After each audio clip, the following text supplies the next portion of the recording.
All right, we're going to start off the interview here. My name is Kevin Davis. I'm the one doing the questions for the interview, and your name is? Estelle Johnson, How old are you? 78. 78. Okay. Yes. And when you were growing up, where did you grow up at? State and city? City, New City? Orleans. New Orleans? Yes. Louisiana? Louisiana, And yes. the neighborhood was? Seventh Ward. The Seventh Ward. Kind of, can you explain that to us, or would that just be like a certain neighborhood within the city that you guys would live? Yes, it's basically the neighborhood was pretty mixed. Pretty mixed. Yeah, we had like our mayor, Morial, and our what's his name? Our builder, Family McKendall Construction. Who Okay. we had a lot of persons in the neighborhood who were really replicable. Replicable. Yeah. Okay. Um, and who were your parents? My father's name was George Manuel Cordova, and my mother was Louise Emilian Cordova. Okay. And what do you remember both about them? Something memorable. My mother was a very strict person. Okay. She believed in discipline, Okay. and she was very but she was a Christian. Right. Very, very. We didn't have a choice. They didn't give us a choice. Okay. You know, whatever they told us to do, we were expected You to were do it expected. without questions. Yes, indeed. Okay. All right. And Daddy was easygoing. okay. Um, Describe yourself growing up. Did you play sports, or were you in the Yes, I played band? softball when Softball I was in high school. in high school? Well, no, I played right before, maybe in junior high school. In junior high school? Now, when I was in school, I played volleyball, because that was a part of the curriculum, Right. but just to say, socially, I just played softball on weekends. Majority of the time was Yes, softball. A little yes. bit of volleyball here. Yeah, a Here and little there. volleyball. Did you do anything like the band or anything like that No, growing up? No, nothing like that. no. That Any was for June. that was June played. June June, played there? she played the piano, the organ. Okay. Marva played the organ. Right. That was for them. Right. I didn't get into that. Okay. Describe briefly, the best you can, your brothers and sisters and what they were like growing up, if you can do that for me. Okay, Marva was a all around person. That's my oldest sister, She's the oldest one, yeah. and she was a character. She had she kept you on your toes. Okay. My brother Manuel was the second, and he was quiet. He was like something like daddy, between daddy and mama. Then I was the third kid, and June was the fourth. And she Okay. was very outspoken, like Marvin. Hmm. And Seal, they didn't play. When they said something, they meant just that. Right. Very up Yeah, up front, right pretty to the much. front. Right. Okay. Yes. All right. Um, what history is there any of that you can share of the family name Cordova? Well, my grandfather was an Cuban, Okay. and my grandmother was an Indian. Okay. But that was all I knew. Okay. On my father's side, but on my mother's side, they were all Americans. Right. Hmm. But Cuban. My mom said too that I think Grandpa was Cuban. Is Yeah, what she grandpa said. was in Cuba. That was my dad's dad. Okay. Mhm. Describe black culture if you could growing up. The food, The or food, the dress, or the music. the food, we were all into vegetables because daddy worked in the French quarters. Okay. And he would bring home every day, he would open the trunk of his car, and neighbors would take vegetables, fruit, Yeah. But on Fridays, it was his seafood day. He would open up oysters. Hmm. He would sit on the back porch on the steps and shuck oysters open. Right. And they would do a lot of seafood, shrimp. You know, they were all into the seafood. Seafood a lot, huh? Hmm. What about the music? What type of music were you guys really into in that day? Church music. Church music? That's all I was into. Right. Was church music. So you guys went to church a lot, Oh yes. and therefore, Every time the church door opened, we didn't have a choice because our backyard was right in the church's back. So we didn't even have to go around the front. right, We had to just go straight in the yard. right, Yeah. right. That is awesome. Give me the best answer you got here in high school. What was one of your proudest moments? High school. Oh boy, that's a hard one because I didn't do much in high school. I Okay. didn't. One of the proudest moments was when I got my um, what is that? I decided what college I was going to go to, That's a and proud moment. got Yeah. my yeah. I was able to enroll, and What college? I went to Dillard University. And that's in That's in New Orleans. New Orleans. That's huh? not far from where we lived. Many times, things were tied. I mean, my knees were tied. Right. So I had to walk, but I did what I had to do. Right. Like I said, you didn't question the people. Yeah, you didn't. Yeah, you No, do what you no, had to you do. do what right? you had to do. I kind of remember that too, because mom and dad sent me to a Catholic school Mhm. where we had to wear a uniform. Or So we had the white shirt and the blue Mhm. Polaroid pants and the navy Mhm. blue vest and stuff like that. And that's just what you did. And we That's caught what you the did. bus every day and we went to school. Went to school. Yeah. And then on Sundays, we went to Sunday school. We went to church. And if it was a 3 o'clock service, we went to the 3 o'clock service. Right. Or either at night we would go to communion. Right. So it was always, church was a Sunday day. Okay. Okay. Hold on one second. Okay. And who taught you how to cook? Well, no one. They made fun of me. What is it? No, What do you they did not want me to fix anything. Marva would say, go sit down. Right. You can't do anything. Marva was And that my type of mother person, never right? really pushed me. I was always the one that sat there and waited, Right. but they didn't ask me to do anything. Marva was always, go sit down. You don't know what you're doing. Go sit down, But, I watched my mother cook. She would stay in that kitchen, just like June. Yeah. And she's, I used to love cabbage. And Daddy would bring cabbage all the time because he worked in the French market. Right. And he would bring fruit. So we had nothing but vegetables and fruit all the time. We didn't want for that. Right. But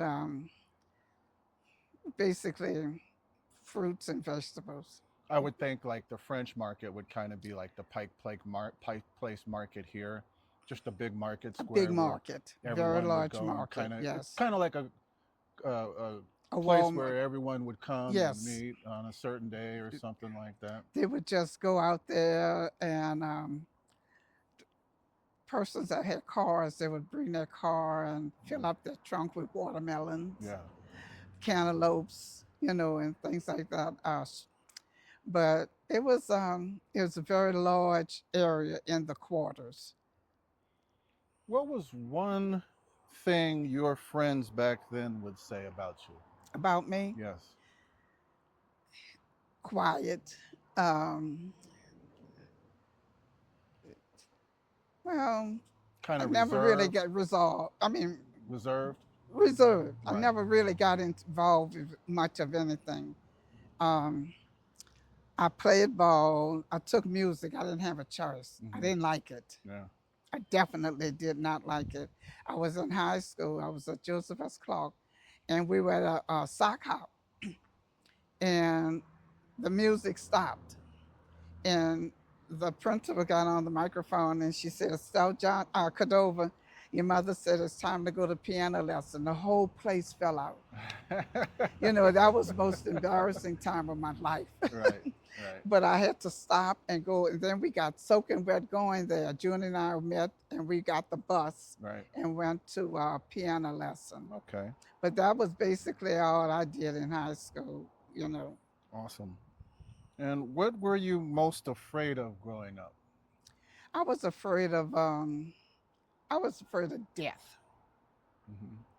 I was afraid to go around anyone who died, Like a funeral? funerals. I had a hard time even with going in my parents' house Hmm. after my mother passed, because we had that close relationship. I was in my car and she was in her car, and she had just given me all of her information about what she wanted me to do, and our eyes met, and and I always visioned that was her last time, and it was her last time. Right, But it took a lot for me right, to really go around and she wasn't there, right. and then Understand. yeah, Uh, did you grow up with racism, a lot of racism, Jim Crow, or segregation? not really. We didn't get involved with that. Right, We just had fun on our own, enjoyed ourselves. right, We would play together. We had our neighborhood, the Seventh Ward, was basically um, light skinned.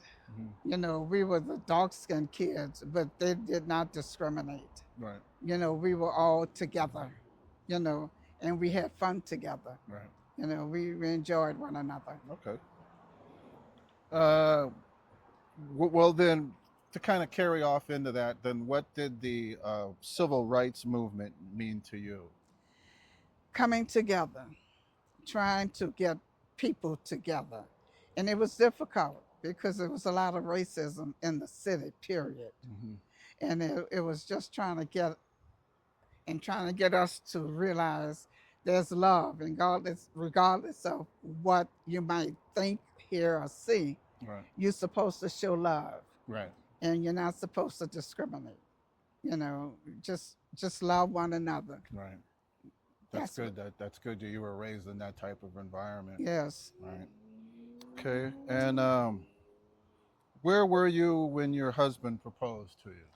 I think I may have been in the park because he was the supervisor, and it wasn't well, I say it wasn't a normal proposal. He just said something like, um, "I don't like cursing, and I don't like a dirty house," Hmm. and that was it. And he never said anything about getting married or something, but he just told me how he felt about Right, things, right, and that was it. We never really got involved with talking about it. Then finally, we just started talking about coming together as one.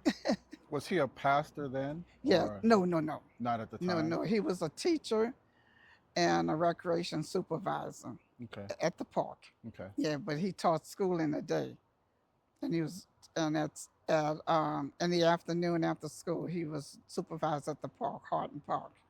In a sentence alone, what could you say about him? Oh my God, he was a perfect. I mean, we were together 40, I would say 50 some years because we were married 48. Hmm. But we were together maybe like 3 years before we moved next to my mom Right, when the Consuela and them moved. We moved in over there and we weren't right. married then, Okay, but we were living there next to my mom. So, he was just all around. He had over about 500 to show up for his funeral. right. Yeah. That's a lot of people. Yes, it was. Was it outside or was it No, it was indoor? inside, Oh, and that's why he moved it. right.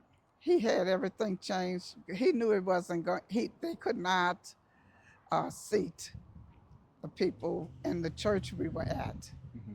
So he had it moved to a larger church, Right.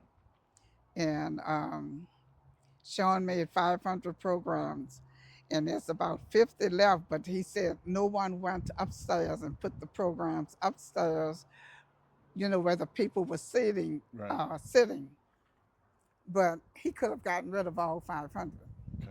Yeah, Right. but they showed up. People we hadn't seen in years showed up. Showed up. Yeah. Hmm. Who were some of the most influential black leaders of your time? Mark Morrell, Kind of explain that. he was the mayor of the city. Ernest coached him, and Joey, and baseball, Yeah. and they played sports on the park. Mm-hmm. Jesse Jackson, Mm-hmm. he was involved. Ernest had something. He knew Louis Armstrong from the city, but those persons stood out. Right. And Aretha Franklin, she was. He has some contact with her Right. because she used to come down all the time at Raphael's church. Yeah, so he was 10 years older than me, so he had more contact with people. Right. I didn't do too much contacting people or getting involved with people, but he did. He was a people person. Right. That's awesome. What was the most, if you would say, impactful invention during your lifetime? Inventions? Was it a car, a telephone, or? It was cars. My husband had to drive a Cadillac. Now, when I graduated from Dillard, I had to have a Mustang Uh-huh. because I was Miss Mustang Sally. Yeah. And I had to have a navy blue top with a light blue bottom. I had to have that car when I you got it, graduated, huh? and I got that car. What did they call you? Mustang? Mustang Sally. Where did that come from? That was the name of a song, Mustang Sally. Mustang Sally. With your Mustang. Yeah, that was because I always talked about having to get a Mustang. So they would call me, all right, Mustang, go and get your bus. I said, yeah, girl, I will get a Mustang. Yeah, it was the cars. Alan, who built houses. He's real famous in the city. Mm-hmm. He built our house, and he built a lot of subdivisions. Right. But he was, his family was neighbors with us, Right. close neighbors. Okay. And his mother and father were killed Christmas Day, about 12 at night, Christmas Eve. They knocked on my mother's door and told her they were not going to take Marvin. They were taking all their kids and Marvin out for Christmas away from Louisiana. They decided at the last minute not to take them. Right. So they came about 12 something at night to tell my parents that they were not taking Marvin. But the next morning they both were killed in a car accident. Wow. So that was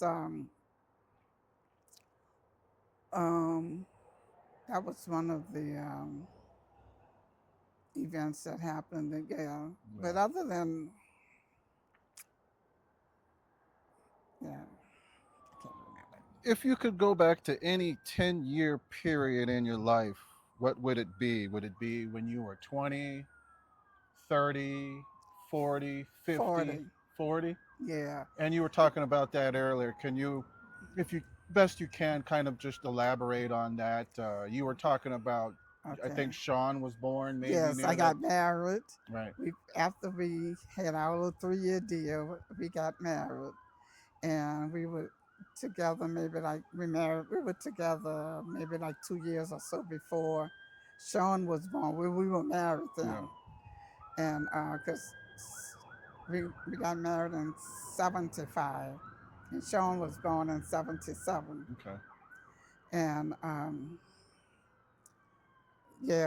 and then Chandra was born in 80. So I was 4 more years after that. Right. But then I I got my master's in curriculum and instruction. I went to UNO Mm-hmm. after Dillard. I went to UNO and I received that. But a lot of things I was able to accomplish in the 40s. Right. You know, the um, the job. I taught school 24 years Right. before I retired, Mm-hmm. and uh, all of that was about in between the 40s, close to the 50s. You Right. know, yeah. Right. Very nice. Okay. Um, what do you wish that you did more of? Mm, maybe just meeting people. Being more social. Yes, being more social. Correct. Yeah. Um, my husband was very quiet. He was he held a lot of positions. We were very busy. We were on the go all the time, and people expected me to be and to do the things that he was doing, but I was not that sociable. Mm-hmm. You know, I would tell him, you know, just let me be where I am. Yeah. Yeah. Don't bother me. Just let me, you know, you do your thing and let me do mine. Right. Right. Yeah. Him being a pastor, He had you to. had to really be sociable Oh pretty yes, much back yes, then. and Right. that's what I did not want to do because it was just too much. Because he knew so many persons, Right. and he was involved in so many churches, and he held a lot of offices in a lot of these associations, conventions. Right. So I didn't want to do all of that. I wanted to be there to support him, but I did not want to participate. I Right. just wanted to be seen, you Just to know, be just be a supportive. part of it to Yeah. support him. Okay. What were you most thankful for? For most thankful for him and my children, because my mom and daddy were gone, my sisters were gone, and I had no one else to lean on but him. And he was there for me, Right. you know, there for me. Like Sean and Chandra would tell you, they never heard an argument. They never heard a disturbance. They never saw a you know, it was totally different because we try not to show them the negative. Right. Try to always to show them the positive. Right. It's not like we didn't have any, but you know, we just wanted to keep peace and show them a lot of peace, love, joy, and happiness. Right. And that was the only way to do it. Is to they had to see it. They had to live with it. Do you think that's carried on with your children now? No, Not so no, much. they're so outspoken. They're so different. Um, the parents allow them to be more verbal. This day and age. Yeah, yeah. That we could not be. And I appreciate that because we showed respect. But the children now, even with teaching, they didn't respect their parents. Right. You know, the parents would come and they would talk back. You know, the parent would say, don't do this or don't do that. And they would, why or no, or, you know, something Yeah. like that. Yeah. But we could not do that. That's kind of funny because, like, the way we grew up under dad, it was very strict too, and there was no talking back.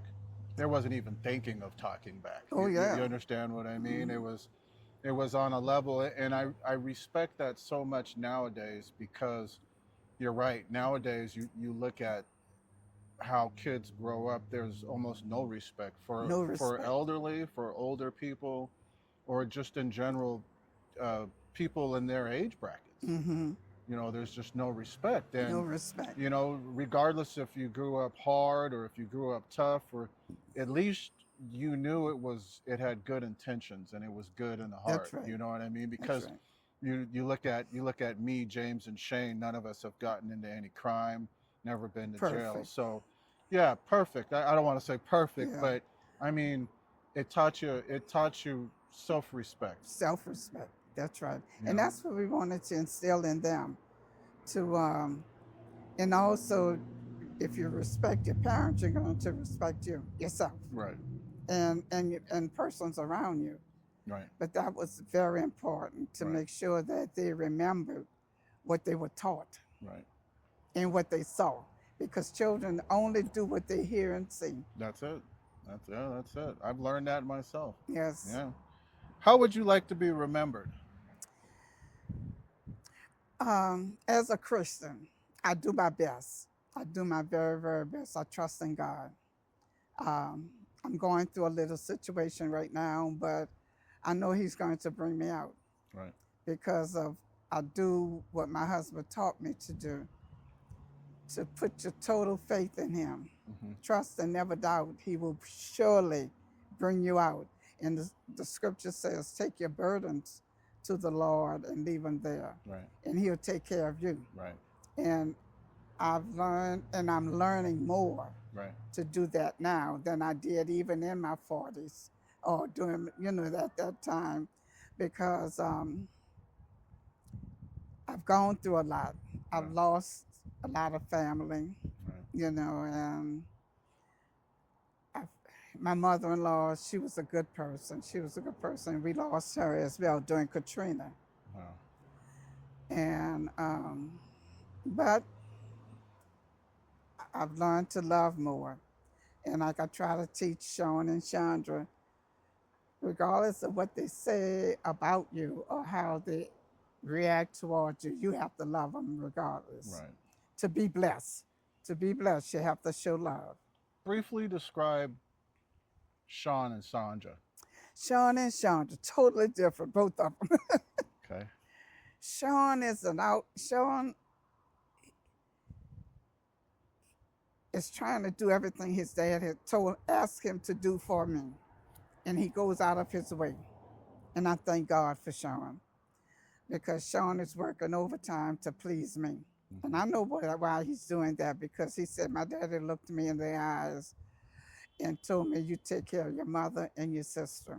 He said, and I told him I would, Mama, and that's what I'm going to do. Right. And he does everything. He works himself overtime. He'll come in late at night from school and from photography, taking pictures all over the city, and he'll call and say, have you eaten?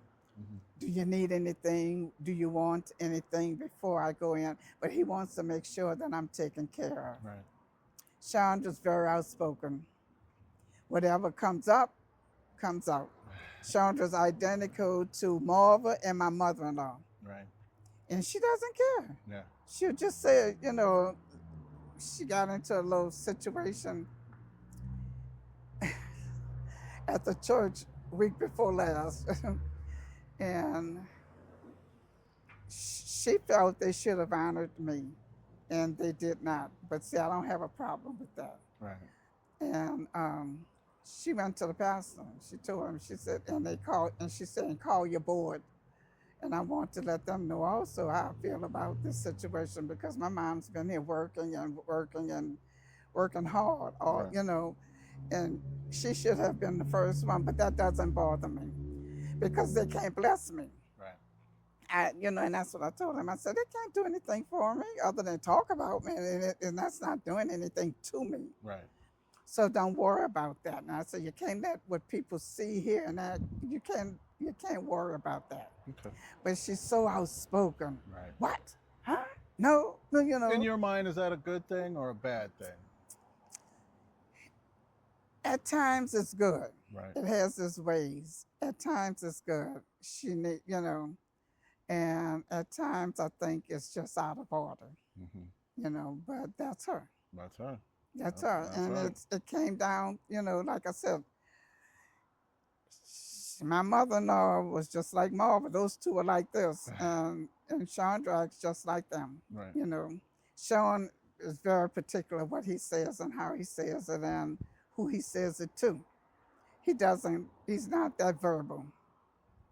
Mm-hmm. If you could speak to Marva now, what would you tell her?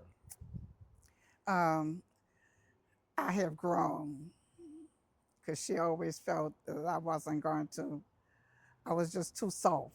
Mm-hmm. That's what she would say. You don't know how to sing, sit down.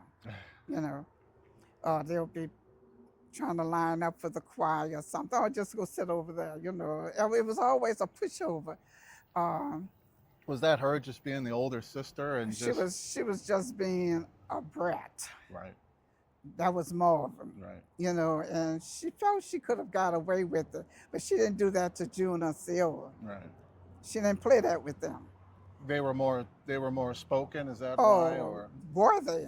yeah, Yes, they were totally different. You know, June was very outspoken and Ceola was very outspoken. right, And they would just tell her, or so, you know, get away from me or whatever. right? But I did not. I would just go sit down and just look at him, you know, or Stare him down, whatever. huh? Yeah, you know, I didn't.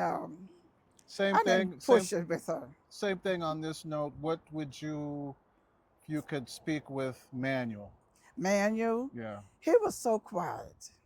He was I really loved my brother because he was very quiet and very reserved. Hmm. He didn't, you know, he wasn't out there doing what those other guys were doing at on his level when he was coming up.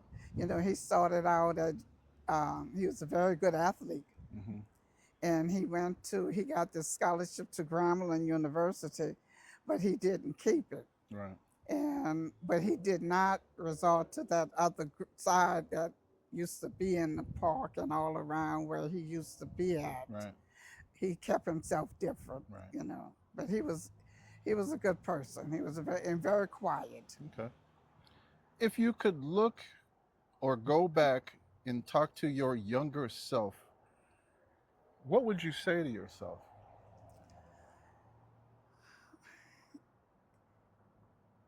You can defend yourself more. I would say, you know, I should have, but I was always reminded that you respect your elders. Hmm. And Marva was Marvin, but she was still my elder. Right. And I didn't want her to go back and tell my parents what I told her or what I should have told her. Right. So I just did not. You know, I should have been more outspoken. I know I should have. Even now, I let a lot of stuff go that I should. But that's just me. Right. Yeah. Okay, that's fine.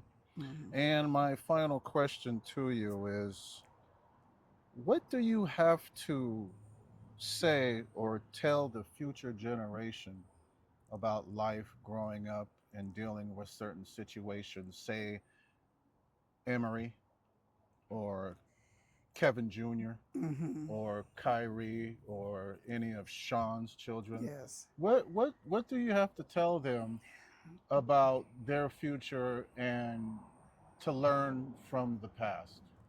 From the what? From your past.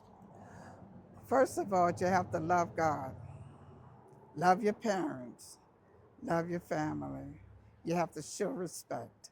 You have to be peaceful. You have to and show some happiness and joy. You know, just don't be moping all the time and everything is wrong. Everything is not wrong, Right. and everything is not right either. But you have to reserve. You know what? Well, when I say reserve, that's not what I want to say. You have to be selective Hmm. of how you choose how you want to feel or want other people to feel towards you. Right. Okay. Mhm. That is awesome. Thank you for your time. That was good. I am so glad that you were here. I have not seen you in so long, Yes.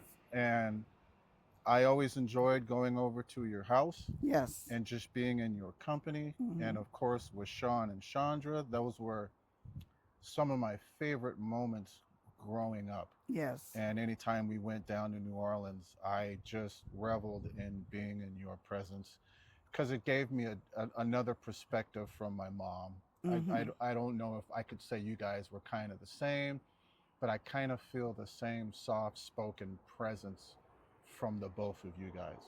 So Mhm. I had my mom, and then I could come down, and then I get the love and attention that I could get from you too. Mhm. Was just for me, it was just there was nothing like it. Yes. You understand what Yes. I'm saying, what I'm trying to say? So, again, we're getting ready to sign off. This was Estelle Family was Johnson. always so important to my mother Yeah, and also to my husband. right, And he would, those two left here saying, you know, y'all stay together, stick together, love one another. right, And that's what stuck with me. right, And that's why I think Sean is who he is today and why he acts the way he does, because that's what his daddy put in his heart right, mind. right. Mhm. That's awesome. Again, Estelle Johnson, thank you for your time. That's all I have for Thank today. you, nephew. Yeah, you got Thank it. you. I hope you had a good I time. did. Oh, yes, indeed. Yes, indeed. I enjoyed coming. I needed to come. This was a very good time for me. Yes, indeed. And I enjoyed y'all being around. And I'm just so sorry my children were not able to come, Hmm.